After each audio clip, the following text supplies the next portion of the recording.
हमने कहा इनके यहाँ शंकर जी परेशान करें, इनके यहाँ शंकर जी का मंदिर तोड़ा गया है। हम मूर्ति काट के कुआं में पटक देंगे। अब तो तुम्हें को काटे को मैं बाप वही शंकर जी की पूजा करी शंकर जी है वहीं से मंदिर भगवान जी को है, से गए।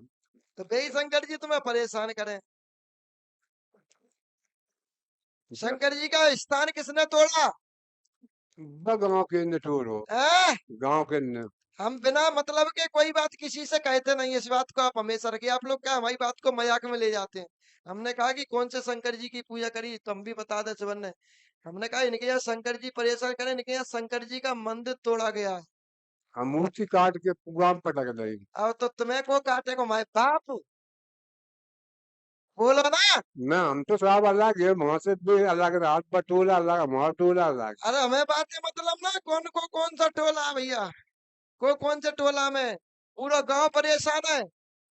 हाँ पूरे गांव परेशान है। शंकर जी की पिंडी को तोड़ के कुआं में फेंकना, ये यानी कि चलो शंकर जी कौन है, पूरी गांव की नींव। और उस गांव में अगर शंकर जी के साथ में अत्याचार हो रहा है, वो शंकर जी की मूर्ति तोड़ के कुआं में फेंकी जा रही है, वो पूरा गांव सर्वनाश हो जाएगा, उस गांव में कुछ बचेगा नहीं। तो जो महाराज ने काटे थे शंकर जी को, उन्हें भी भाई कुआं में काट के उनको भाई मैं पटक के मारे। सोचने वाली बात है, विचार करने वाले मैं बताऊंगा। तुम तो यहाँ सुनने आए, आप सुने, क्योंकि मैं जो भी बताता हूँ डंके की चोट पर बोलता हूँ। क्योंकि मुझे अपने बताने पर बहुत बड़ा घमंड है कि हम जो भी बोलते हैं सटीक बोलते हैं। समझ रहे कि नहीं? हमारा छोटो सो देवता जरूर है, पर जो भी बताता है डंके की चोट पर बताता, नहीं बताता तो मना कर देता है कि भाई मैं तुम्हारी नहीं बताऊंगा, कहीं और पूछिए।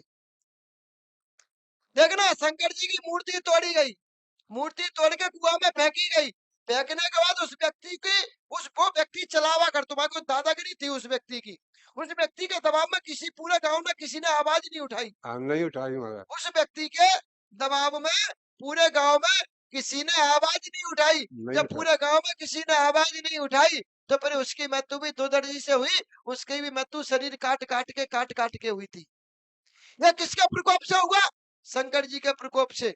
आज वो व्यक्ति, जो व्यक्ति कट के खत्म होके कुआं में फेंका गया, जिसको काट के, उसके भी उसके परिवार वालों ने काटा था।